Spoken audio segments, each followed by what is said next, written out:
Eu sempre fui muito relacionado a questões artísticas, assim. Sempre desenhei, fazia bonequinhos de massa, né? Pra poder... às vezes eu vendia também os artesanatos que eu fazia. Então sempre estive envolvido com isso, né? Mas... E o design, ele me trouxe um pouco dessa perspectiva de usar isso como um trabalho pra mim, né? E uma coisa que muita gente confunde, design não é arte, tá, gente? Muita gente vai querer me bater agora, mas design não é arte. Muita gente confunde, design é projeto. Assim como um arquiteto, sim, ele faz um projeto para montar um prédio, uma casa.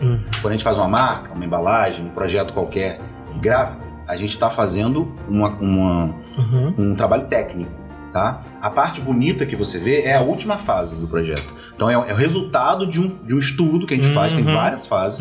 Então por isso que a gente fala que não é arte. O design, ele usa a arte para trazer estética, para trazer conceito, para trazer beleza, para trazer muitas vezes reflexões também, né? Mas essencialmente o design, ele é projeto, ele nasceu como projeto, porque o nome design mesmo, a tradução literal é o projeto. Você faz um design, você está fazendo um projeto.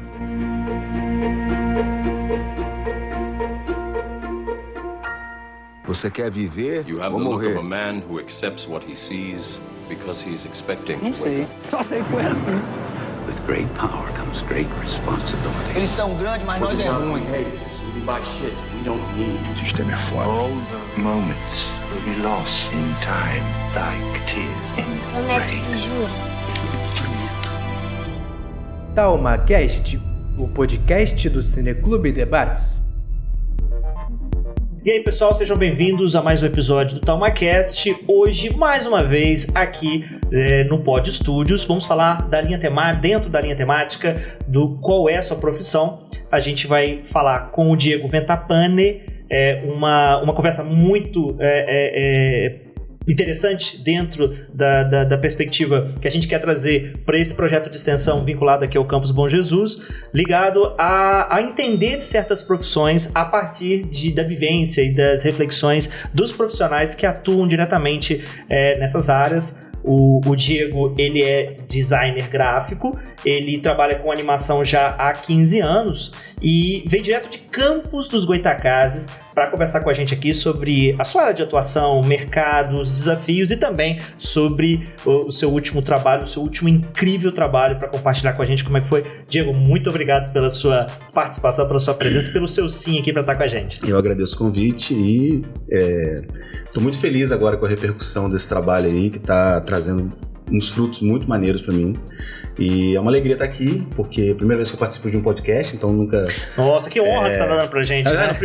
É segunda, na verdade, eu participei de um, mas eu não tinha muita memória dele, agora ele tá começando a voltar aqui. É segunda, então. Cara, obrigado mesmo, eu que agradeço. Muito importante pra gente. Pessoal, recentemente o Diego trabalhou no projeto do episódio comemorativo dos 40 anos do desenho. A gente conhece, né, como Caverna do Dragão, mas na verdade ele, aqui no Brasil, né, mas ele também é comemorativo de 50 anos do jogo Dungeons and Dragons. Aí, desculpa a pronúncia, né? Dungeons and Dragons. E é uma animação stop motion, né? Ele vai falar um pouco sobre esse trabalho que envolveu pessoas incríveis. Ele teve o lançamento na CCXP desse ano, nada mais, nada menos do que na CCXP deste ano, lá em São Paulo. E um projeto teve participação da Hasbro, como roteirista, além do Dave, né? O mais conhecido como Azaghal, também o Fábio Abu, a galera do Jovem Nerd, né? Também ali como parte integrante dessa equipe incrível. Mas vamos também falar sobre assim, né? E aí eu já queria começar essa conversa. Diego, existe um Diego antes da formação, e aí dentro dessa... você também é um egresso do IF, né? Você se formou no IF Campus Centro. Esse projeto é um projeto de extensão do IF Campus Bom Jesus, então a nossa rede é uma só. E então você tem uma dupla experiência, né? Você tem essa formação dentro da casa, né, do IF, o ensino público, e como isso afetou você, e a gente quer começar a partir daí, né? Você sempre foi amante de audiovisual, de cinema, de animação, e como é que foi essa escolha por essa carreira e a tua formação? Então, foi um caminho longo e tortuoso. Muita gente às vezes acaba achando, nossa, que legal que você faz e tal, mas para chegar até aqui foi um caminho longo, né? Você comentou que eu trabalho há 15 anos, né, com animação, mas eu trabalho há 15 anos na área criativa, né? Eu me formei em 2000, eu terminei o curso em 2009 e já trabalhava. quando eu terminei o curso de design gráfico, né? Que era tecnólogo, agora foi para bacharel, agora é o curso bacharel, lá no IFE. Em 2011 eu colei o grau, né? Recebi o diploma. Alguns anos depois fiz uma pós-graduação em gestão de design e marketing. E trabalhei desde 2009, né, quando eu me formei, até mais ou menos 2019, aí, trabalhando como designer, né, fazendo marcas, embalagem, material gráfico, né, fazendo sites, trabalhei muito tempo fazendo site. Trabalhei um tempo com rede social, que foi a pior experiência da minha vida, odeio fazer isso. Eu gosto, assim, do estudo de entender como que as pessoas funcionam ali, a coisa do marketing, de estudar isso. Mas agora fazer anúncio, entender essas métricas assim, pra mim foi uma experiência ruim. Não critico quem faz, tá? Quem quiser fazer pode fazer, mas eu não faço mais. Mas o audiovisual, ele me acompanha desde criança, né? A gente tava conversando que a gente é viúva da Manchete, que assistia Cavaleiro do Zodíaco, Samurai Wars, que eu gostava muito de Samurai Wars. Nossa, cara. Eu gostava mais de Samurai Wars do que de Cavaleiros. Sério, cara? Cavaleiros, na verdade, se você assistir hoje, pra falar a verdade, ele é meio ruim, né? Vamos combinar. Só pelo lado afetivo, porque Exatamente. se você tentar ver hoje, a história é linda, né? Mas tem muitas coisas ali que realmente, narrativamente, não fazem muito sentido. Marcaram a nossa infância, ponto, e é por isso que a gente tem um laço afetivo. Mas curioso, porque o Samurai Wars veio depois dos Cavaleiros, né? Isso. Eles pegaram aquela coisa da armadura. Eu acho que eles pegaram o que tinha de bom ali, em Cavaleiros do Zodíaco, e fizeram uma história redondinha, fechadinha, né? Eu acho que ficou muito bom ali. E aí eu venho desde essa época, quando eu assisti os desenhos, eu ficava tentando entender como que aquilo era feito. Porque, sei lá, eu tinha 15 anos, não sei. E eu não sabia que você pegava e desenhava frame por frame pra poder chegar numa animação. Não tinha noção.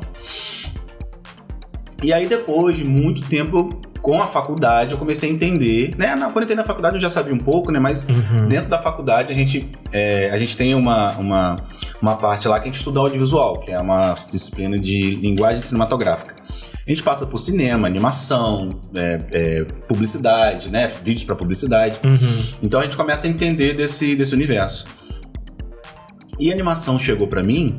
Na verdade, o meu objetivo principal era trabalhar com 3D. Que naquela época que eu tava estudando, tava muito boom dos filmes de herói. Tava começando a pipocar, né? 2006, né? 2007. No caso, o primeiro Homem-Aranha foi do ano 2000, eu acho, né? Ou X-Men, não sei. X-Men foi no 2000, depois veio o Homem-Aranha. Aí teve o Homem de Ferro, que foi em 2007, que foi o ano que eu já tava... Né? Que foi um marco. Eu falei, caraca, eu quero trabalhar com 3D e tal, não sei o quê. Mas era porque, assim, tava no hype. Tava naquele momento ali. Tinha um mercado em projeção. Exatamente. E eu vi uma galera começando a fazer curso de 3D, começava a fazer suas próprias animações. E eu falei, é essa área que eu quero seguir. Só que, nessa época, né, um computador para trabalhar com 3D era caríssimo. Hoje ainda não é barato, mas é mais acessível, né? E hoje, enfim, já tem toda uma outra estrutura que a gente consegue montar com mais facilidade. Sem falar nos softwares também, agora muito mais desenvolvidos. Isso, com certeza. Hoje em dia você consegue fazer uma animação aí, inclusive tem IA que faz animação aí, que eu não recomendo, mas tem aí. Cara, isso dá uma discussão, né? Não, total. Eu vou deixar talvez pro outro. Não, IA, eu acho que é uma realidade. Não, o barco já foi. Pois é. Agora a gente tem que saber o que a gente vai fazer com ela. Pois é. Só isso. Mas aí, voltando, né? E eu percebi que não ia dar conta. Não tinha condição de comprar um computador que suportasse uma renderização 3D, né? E aí, enfim, esse sonho ficou de lado. E eu falei, vou fazer design mesmo, que é uma parada que na época me contemplava, eu gostei muito, né? Eu sempre fui muito relacionado a questões artísticas, assim, sempre desenhei, fazia bonequinhos de massa, né, pra poder, às vezes eu vendia também os artesanatos que eu fazia, então sempre envolvido com isso, né? Mas, e o design, ele me trouxe um pouco dessa perspectiva de usar isso como um trabalho pra mim, né? E uma coisa que muita gente confunde, design não é arte, tá, gente? Muita gente vai querer me bater agora, mas design não é arte. Muita gente confunde, design é projeto. Assim como o arquiteto, ele faz um projeto para montar um prédio, uma casa. Quando a gente faz uma marca, uma embalagem, um projeto qualquer gráfico, a gente está fazendo um trabalho técnico, tá? A parte bonita que você vê é a última fase do projeto. Então é o resultado de um estudo que a gente faz, tem várias fases. Então por isso que a gente fala que não é arte. O design, ele usa a arte para trazer estética, para trazer conceito, para trazer beleza, para trazer muitas vezes reflexões também, né? Mas essencialmente o design ele é projeto, ele nasceu como projeto, porque o nome design mesmo, a tradução literal é o projeto. Você faz um design, você está fazendo um projeto. Só que quando veio pro Brasil, eu lembro que tem uma história que eu tive na faculdade, que eu nunca lembro muito bem como que é, mas quando veio pro Brasil, assim, a profissão, começar a estudar design no Brasil, teve um evento, alguma coisa que eu acho que até o Niemeyer participou, que era, o termo que eles queriam utilizar era desenho industrial. Porque geralmente pessoas faziam ferramentas, peças de maquinário, então o que eles estavam fazendo era design. Só que eles traduziram para desenho industrial. Então ficou essa confusão, design, desenho, arte. Então, porque o design mesmo ele é projeto, você vai fazer um projeto e não uma arte, né? Como eu falei, o design vai usar a arte, mas ele não é arte essencialmente. E eu sempre tive muita relação com isso, né? E dentro da faculdade teve um evento chamado R-Design, que era um encontro de várias faculdades de design da região, Rio de Janeiro, Minas Gerais e Espírito Santo também. Acho que, na verdade, que o Rio de Janeiro fazia com o Espírito Santo e Minas Gerais fazia com São Paulo, acho. Que era o R-Design, tem o N-Design também, que é o evento nacional. Ele foi sediado em Campos também? Dessa edição foi em Campos. Teve vários lugares, né? Teve Minas, teve Espírito Santo, teve São Paulo, vários lugares. Mas um de Campos teve uma oficina, que foi uma oficina de stop motion. Eu tinha mais ou menos uma noção do que se tratava, que eu sabia que era um negócio com massinha, que tinha o Pingu, que eu conhecia do Pingu lá, que passava na TV Cultura. Nossa, cara, falei, caraca, eu vou fazer isso. Pingu. Mas eu entrei assim, completamente aleatório. E eu, caralho, me apaixonei por essa parada, assim. Eu falei, caraca, é isso que eu quero fazer. Mas ainda assim que também, legal. Como era uma parada que não era tão acessível, dependia de câmera, softwares também. Então, a outra coisa também que eu deixei de lado. E aí depois, um belo dia, eu tinha um canal no YouTube que eu tinha montado já, né? Eu tô dando um salto temporal aí. Eu falei, quer saber? Eu vou pegar, porque eu fazia review de bonecos, né? De action figures, que eu coleciono até hoje, né? Se bem que minha coleção tá meio parada, né? Preciso voltar a colecionar. Não, cara, um Cloth Myth, você coleciona cavaleiros? Já colecionei, mas desisti. Os valores altíssimos, Hot Toys. Nível Hot Toys. Aí não dá, porque eu também sou colecionador também. Eu não sabia disso. Dá pauta pra viagem, também dá pauta que a gente vai fazer pra campos, né? E aí ficou meio complicado, porque realmente enfim, mas essa coisa do colecionismo é legal. Sim, então, aí eu tinha os bonecos, né? Alguns bonecos da minha coleção, eu falei, vou começar a brincar ali.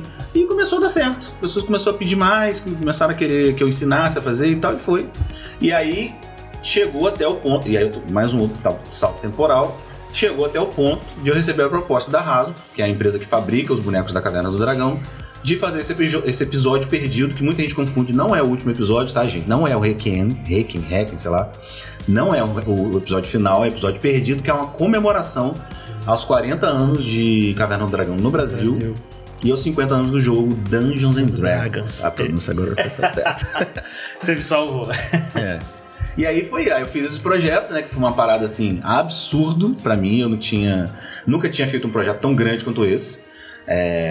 E teve, claro, mais uma vez estou fazendo um resumo aqui das coisas. Foi um ano de trabalho, comecei em janeiro de 2024, né, que é esse ano, e terminei em novembro desse ano. Né? Tanto pré-produção, que é a fabricação dos cenários, tem roteiro, storyboard, e a modificação dos bonecos também, que eu fiz a modificação dos bonecos também, para poder atender as necessidades da animação, e também a animação em si e a pós-produção. Tudo isso levou esse tempo aí. 302 dias, para ser mais exato. Mais de 10 mil fotos. Nossa, e assim, obviamente, se você não sabia disso, você pode dar uma olhada no link que estará disponível aqui está disponível neste vídeo, onde do canal Os Bonequinhos, onde o Diego narra, né, como é que foi esse processo todo, e é justamente em cima dele que a gente vai também trazer alguns insights aqui, a partir do que é uma área que tá em pleno desenvolvimento também. A gente tá falando sobre como as tecnologias, os novos softwares, como é que hoje o mundo digital, as empresas, como é que isso tudo... Então ela é perpassada por inovações, mas também de muitos desafios, né? E aí você consegue identificar alguns dos que você passou no decorrer dessas duas práticas, né? Dentro da tua formação mesmo e dentro da animação, que é um ramo aí dentro disso. Você fala da questões tecnológicas, né? de mercado também. Sim, né? Em claro. termos de qual é a dinâmica, qual é o jogo que hoje você tem que entender. Tem que entender também de marketing, tem que entender também de algoritmo, tem que entender também de como é que isso tudo tá. Senão você vai ficar pra fora, sabe? Mesmo sendo um profissional qualificado, você vai ficar, opa, tô olhando pra onde? Tem que entender disso. A gente tá falando até de assessoria jurídica, né? Que é importante você estar por dentro dessas coisas. Sim. Então, durante a faculdade, uma coisa que a gente ouvia muito é que a gente precisa saber vender o nosso trabalho, né? E uma coisa, eu fui professor do IF também, né? Professor substituto durante 2 anos, né? E eu sempre passava isso pros alunos, porque geralmente quem vai fazer o curso de design, muita gente chega lá desavisada. Como eu falei, design não é arte, né? Ele usa arte. Então chega muito artista lá, muito artista plástico, gente que quer trabalhar com ilustração, que também tem relação com o design. Mas muita gente chega lá e fica meio tipo assim, tá, então quer dizer que é isso, né? Muita gente se decepciona e muita gente gosta, né? E eu sempre falo com o pessoal, olha, você precisa aprender a não só vender o seu trabalho, mas se vender também. Porque a gente está lidando com pessoas, né? E quando a gente vai oferecer nosso produto, nosso serviço, que seja, a gente está lidando com pessoas também. Então nós temos que ser pessoas e ser pessoas que sejam, vamos dizer assim, vendáveis, né? Falando uma questão de mercado, né? Não se vender, não sei que a pessoa queira se vender e fazer um OnlyFans e tá pronto. Também é possível. Também acho justo, mas isso é uma questão muito, muito, muito recorrente. Alunos super talentosos, sabe, com potencial imenso, mas são mais introspectivos, são mais pra dentro, não tem muito essa coisa do empreendedorismo, né? Que também é uma questão muito complexa, né, de se falar. Eu particularmente também não desisti um pouco dessa coisa de empreender, assim, né? Obviamente não deixei, mas mudei muito a minha perspectiva sobre isso. Mas é importante, eu acho que saber se vender, né, para as pessoas verem que você sabe fazer o que você está se propondo, né? E uma das coisas também que um professor falou comigo que eu nunca mais esqueci: networking. Se você não souber montar uma boa rede de contatos, você vai ter muita dificuldade. Você não precisa nem ser muito bom, não, tá? Se você for bem relacionado, porque tem muita gente ruim aí no mercado, mas é bem relacionado e sabe se vender.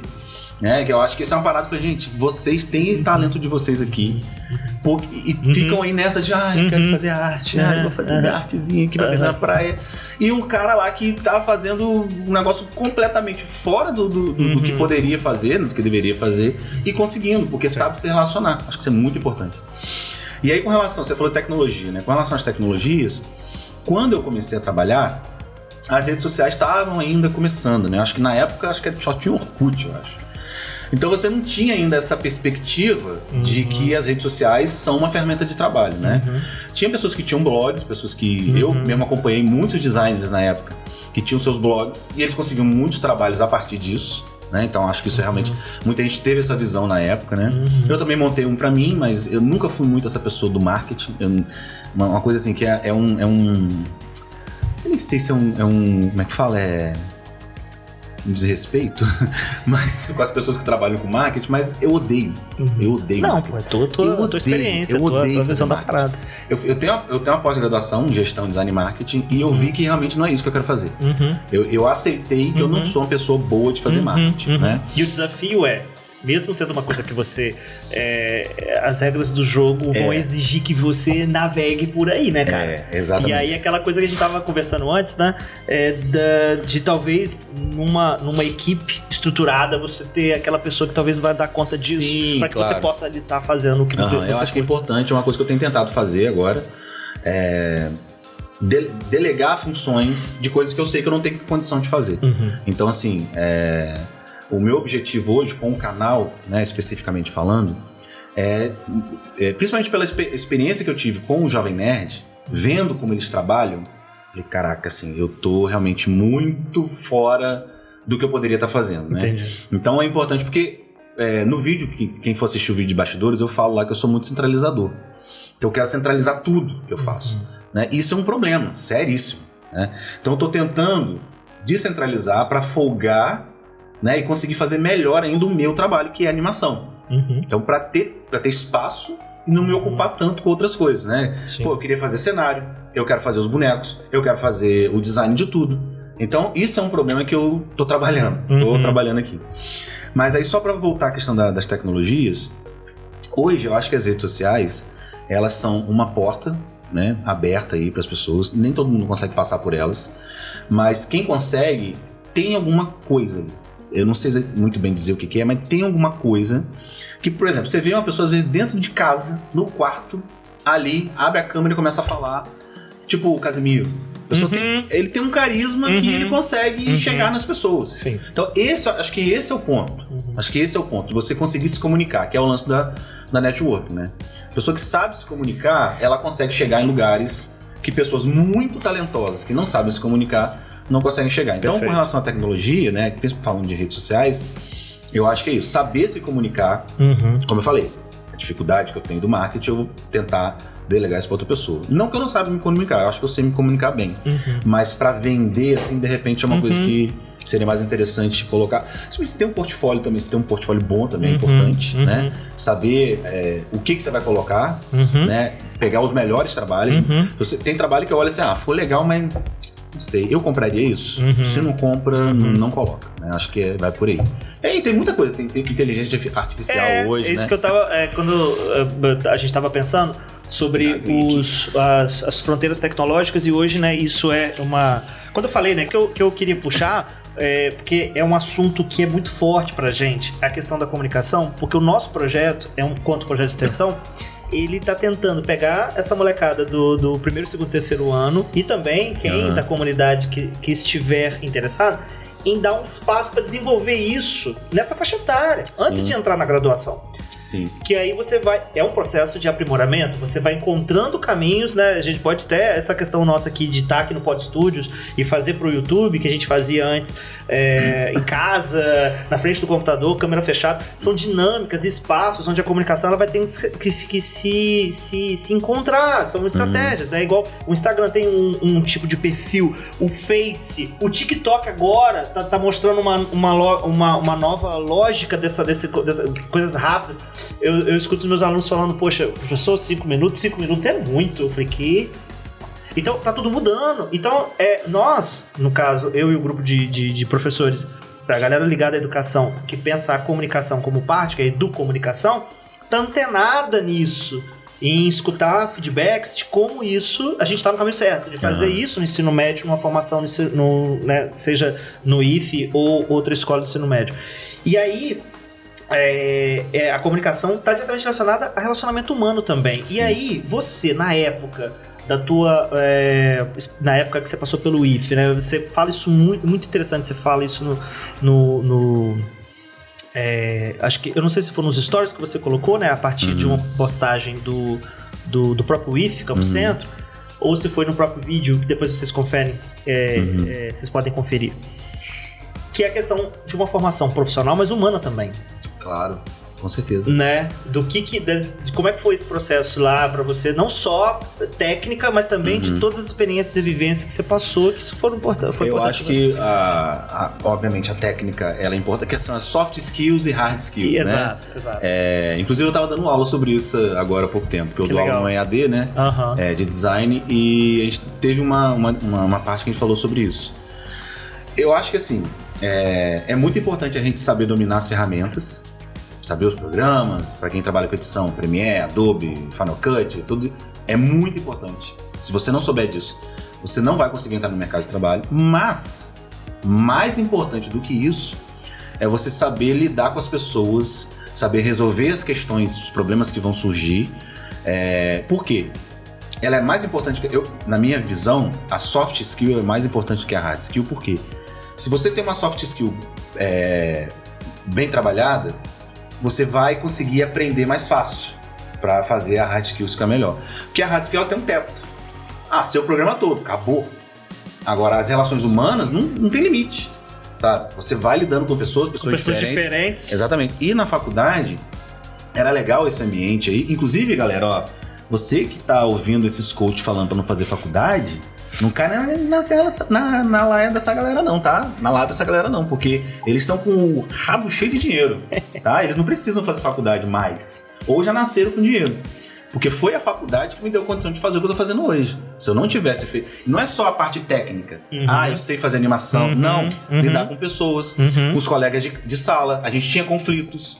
Os próprios professores também, às vezes, tinham conflito com os alunos, né? Claro que aluno, assim, a gente tava, na época que eu fiz a faculdade, eu tava com 22, 23, não sei, né? Saindo da adolescência, então, assim, já pessoas adultas, mas ainda fica na cabeça, né? Falar a verdade pra você. Em processo de construção das próprias ideias. Exatamente. Que dura a vida inteira, mas quando a gente tá nessa faixa etária também... Mas assim, ter essa noção de que você tá lidando com gente, né, é muito mais importante, né, do que saber as ferramentas. As ferramentas são essenciais, né, mas saber lidar com as pessoas é muito mais importante.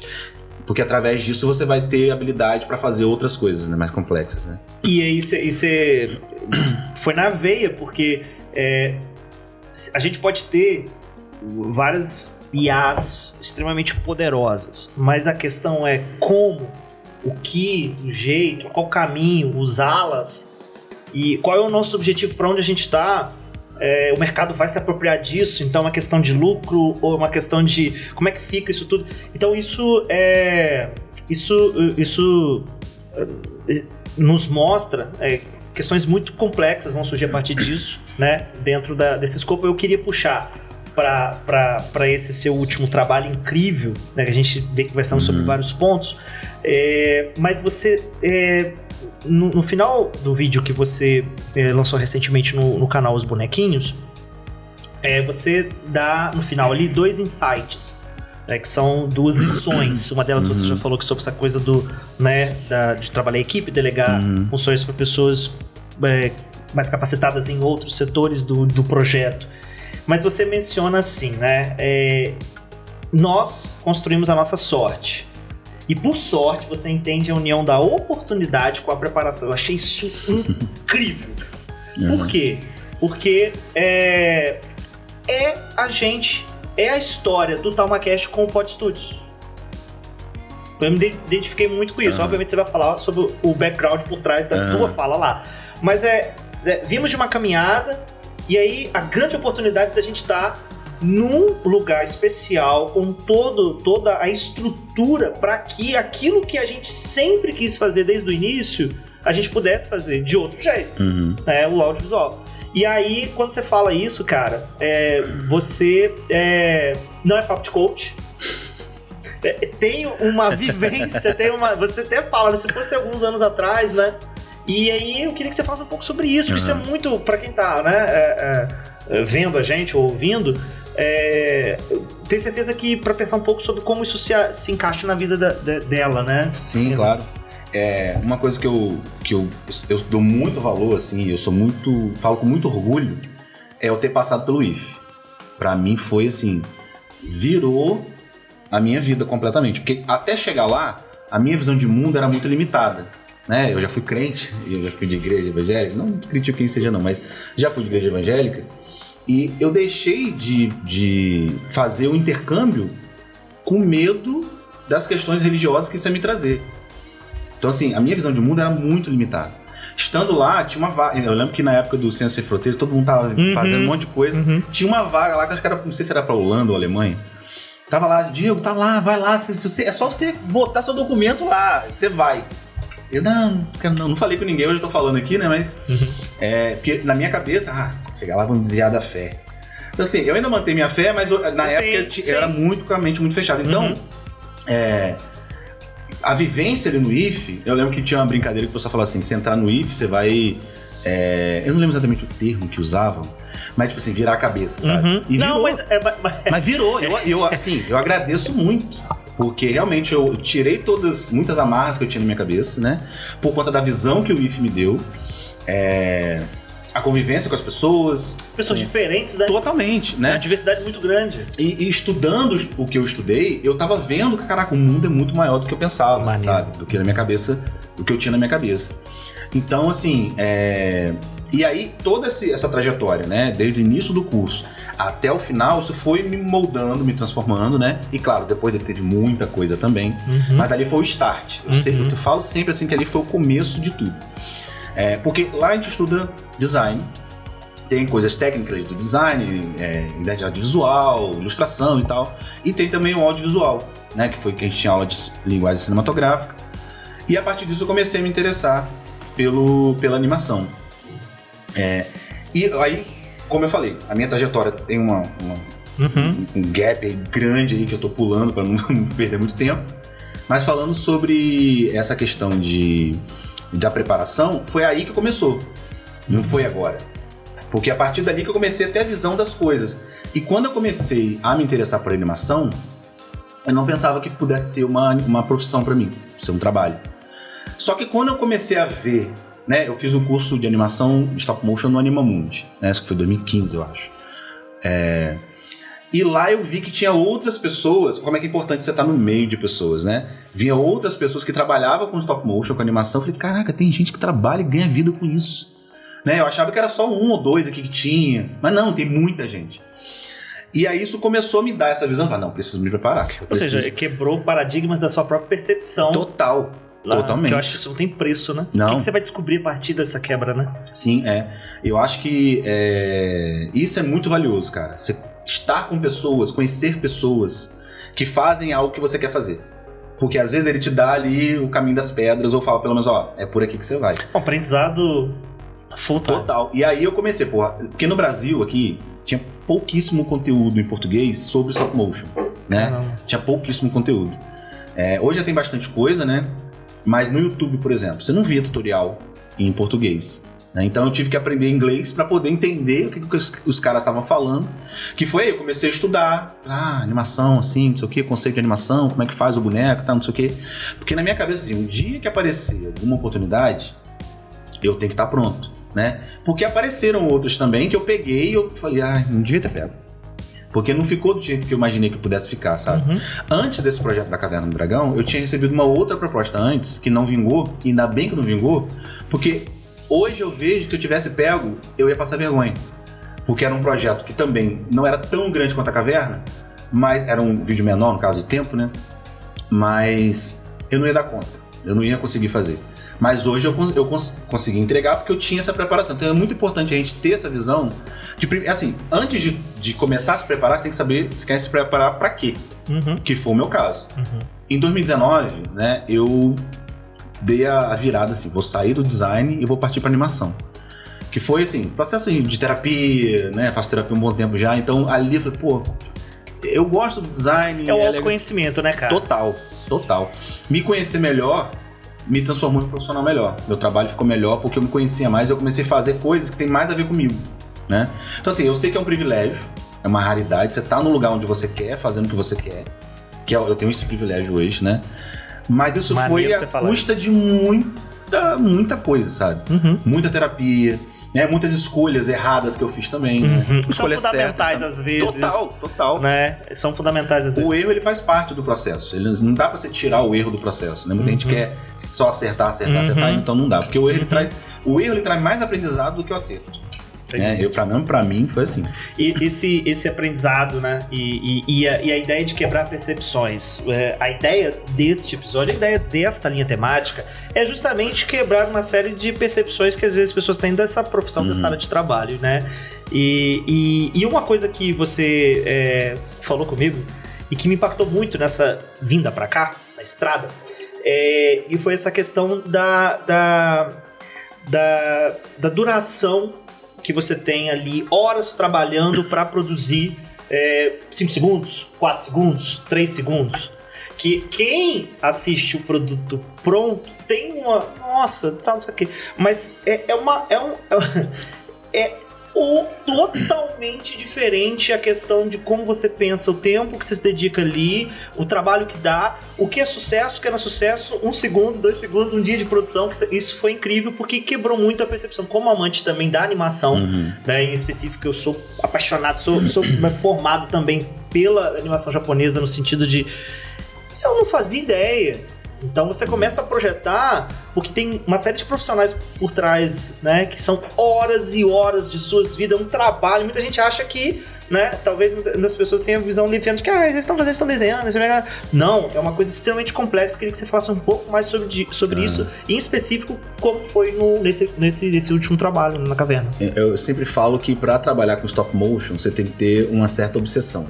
Você tem que ser um pouco obcecado, né, porque se você não tiver aquela energia de hiperfoco ali, ficar ali, você desiste. Por quê? Muita gente chega pra mim, nossa, que legal, quero aprender. Eu falei, você tem certeza?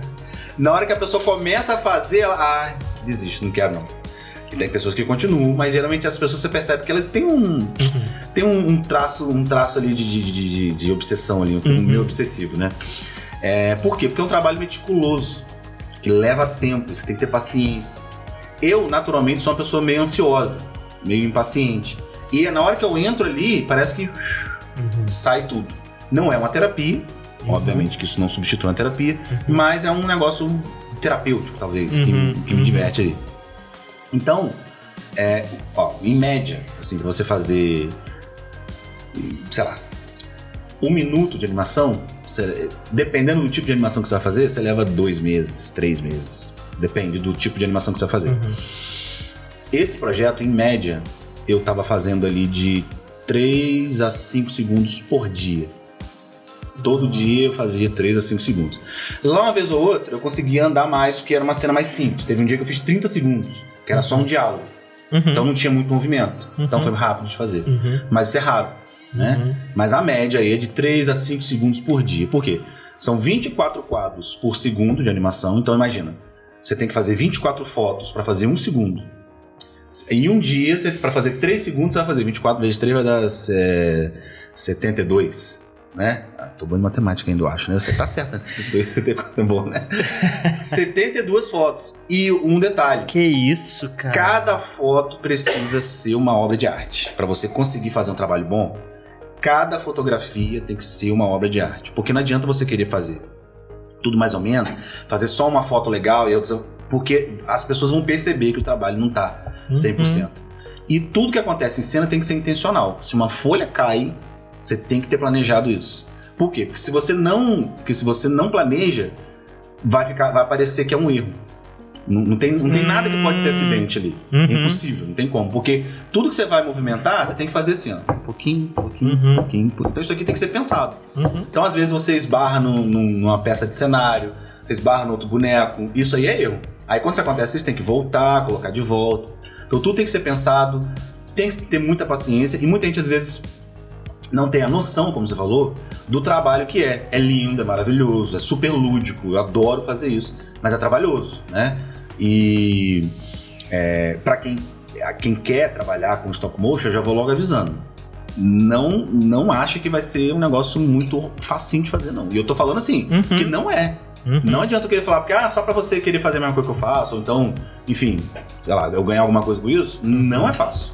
Mas assim, quando você vê o resultado pronto, parece mágica, assim. É um negócio muito legal, assim. E ele foi exibido na CCXP e você pôde testemunhar as reações do público também, né? E isso não tem preço, né, cara? Não, mas eu preciso confessar que na hora eu não consegui. Você tava... Bateu um negócio preto assim na minha frente, cara. Um fundo preto. Eu não vi, eu não lembro. Na hora que eu entrei no palco pra falar, eu só dei aquele grito lá. Ai, bicho, eu não lembro de mais nada. Cara. Eu só lembro depois que eu saí. Né? E mais ou menos assim, né? Porque o backstage ainda eu tava meio atordoado ainda, né? Mais de 1000 pessoas naquela hora, cara, né? No palco. Aquilo ali foi principal. bizarro. Aquilo ali foi bizarro. E do demais. lado de dubladores tão incríveis assim, né, cara? Que foi uma experiência legal que você comentou, de estar com eles conversando ali no backstage e tal. Sim, e é legal porque você traz essas pessoas pra realidade, né? Você. Como é que fala? Você desidealiza, não sei se essa palavra existe, né? Você tira eles da idealização e traz eles pra perto de você.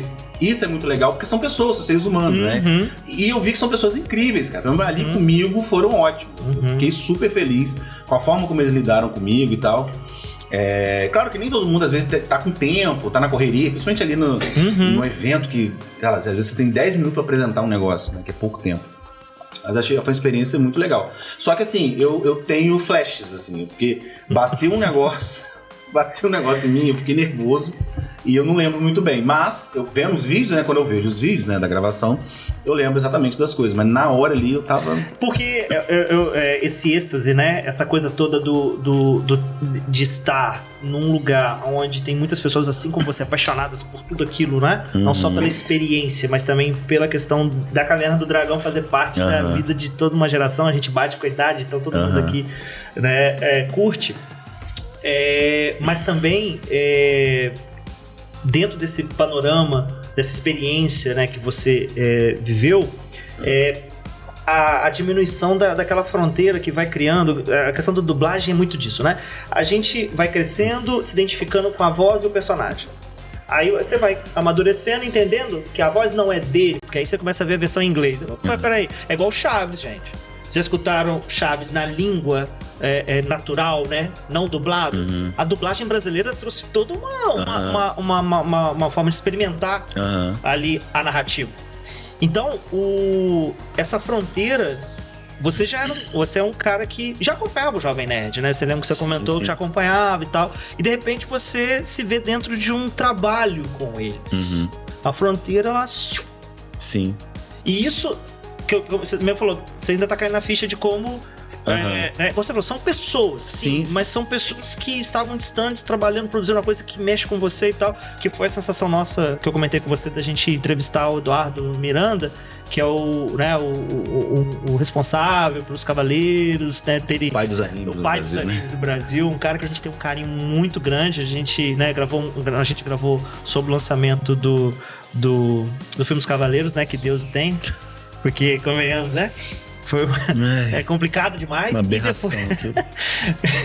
E depois o lançamento da série adaptação live action do Yu Hakusho. E aí eu falei com ele, cara, você marcou minha vida, porque querendo ou não, quando você dá o aval pros Cavaleiros irem pra Manchete, toda uma geração inteira foi marcada por isso, né? É aquela coisa, hoje, se a gente fosse, depois dos 35, assistir Cavaleiros do Zodíaco, a gente tem outra cabeça, a gente tem outra visão, até da própria animação. A gente tem, né, uma perspectiva diferente. E aí, sobre essa fronteira, né, você tá tentando entender isso, né, trabalhando com os caras, conversando com os caras, né, foi um negócio interessante. Queria que você falasse um pouco sobre isso, né, sobre essa diminuição, essa possibilidade de né, que foi uma coisa que você não esperava que aconteceu, né? Então, só para contextualizar, né, eu recebi essa proposta da Hasbro, né, no meu canal eu falo isso, né, mas só para falando aqui, a Hasbro queria fazer esse episódio comemorativo, né, e precisava de alguém para poder produzir isso, e eles entraram em contato com uma empresa, uma agência de influenciadores, e eles chegaram até mim. Inicialmente eu não sabia que ia ter o Jovem Nerd, eu achei que fosse só eu fazendo, mas eu achei muito melhor ter entrado o Jovem Nerd, não só pela questão de ser fã dos caras, mas pela importância que eles têm, e também o trabalho ficou muito melhor assim, né? O conhecimento que eles têm, né? Sim, claro. Pô, a repercussão hoje está se dando por conta da relevância que eles têm.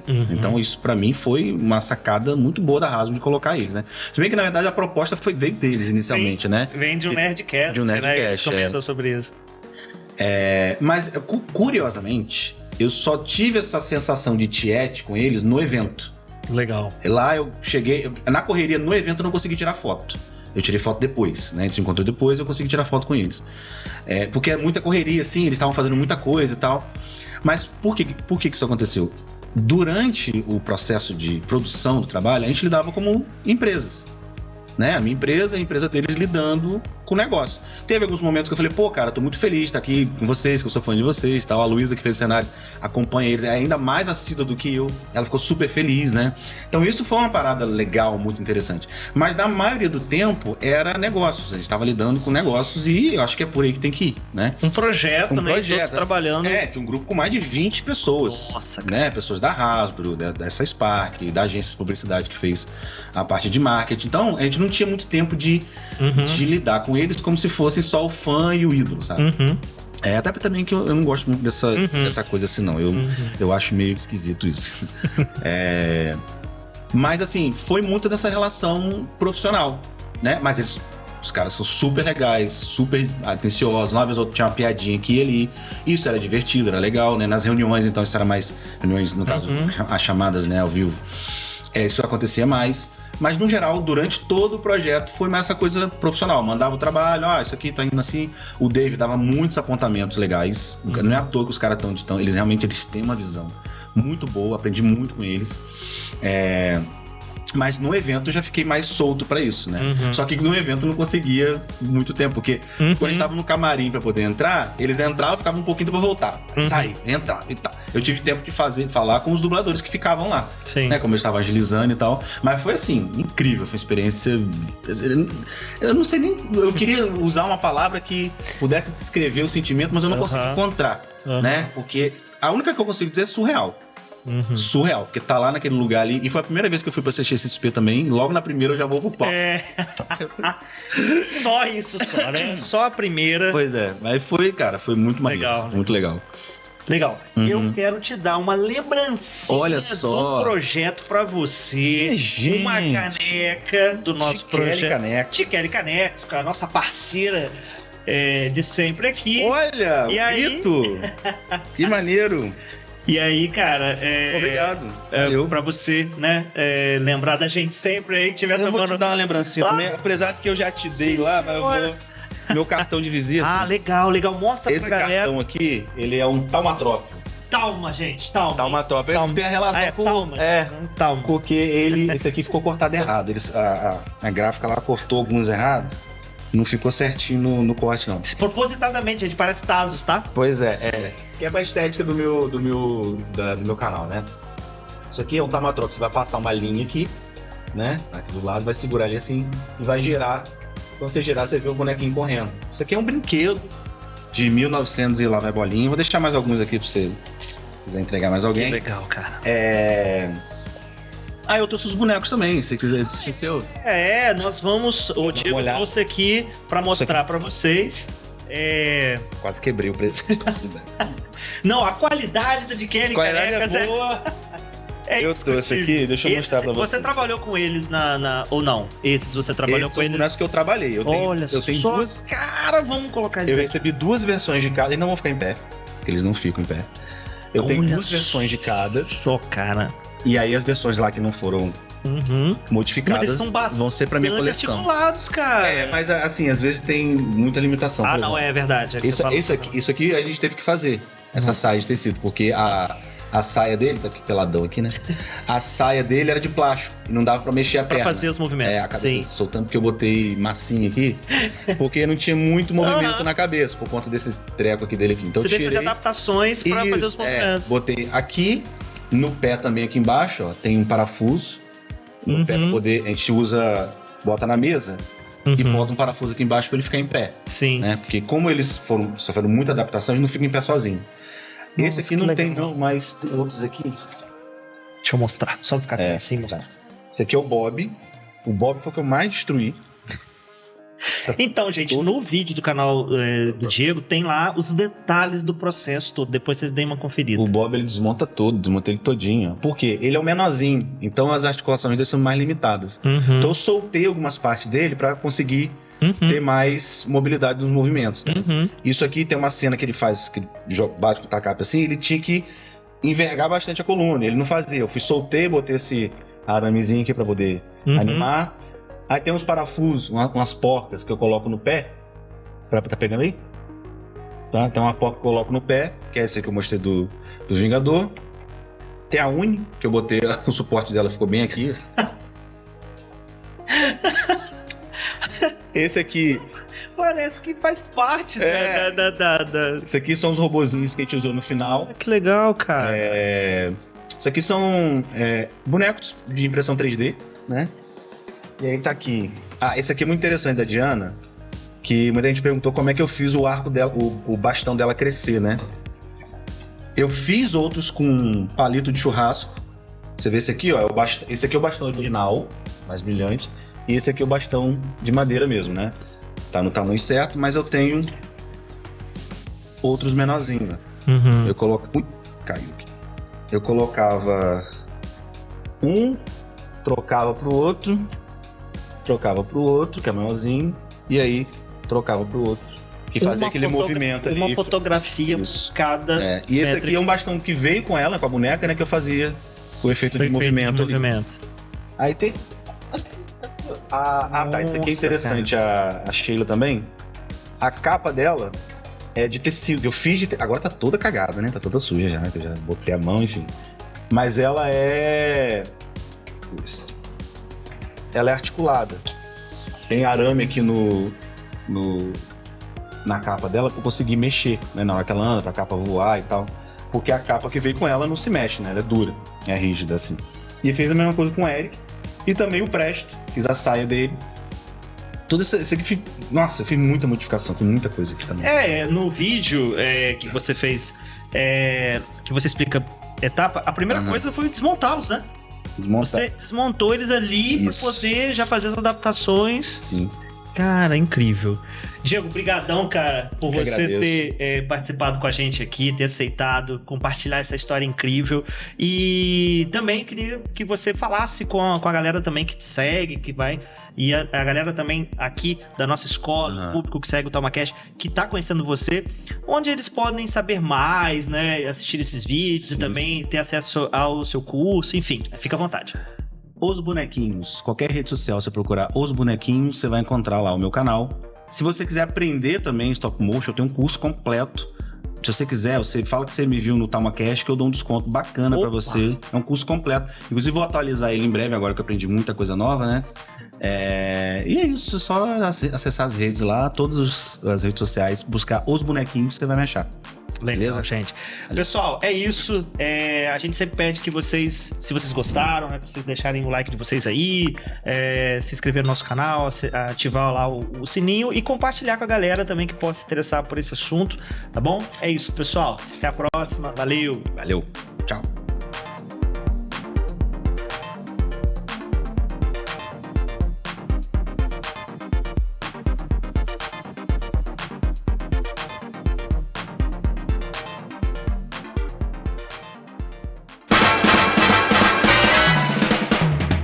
Você ouviu o TalmaCast, o podcast do Cineclube Debates.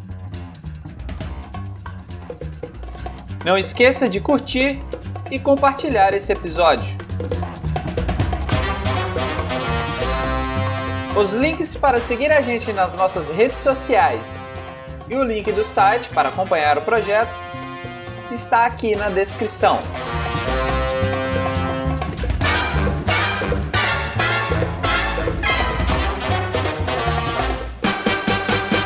Quem assina essa edição é o William Gil, que no caso sou eu, ou Will. Para você que nos escutou até aqui, o nosso muitíssimo obrigado.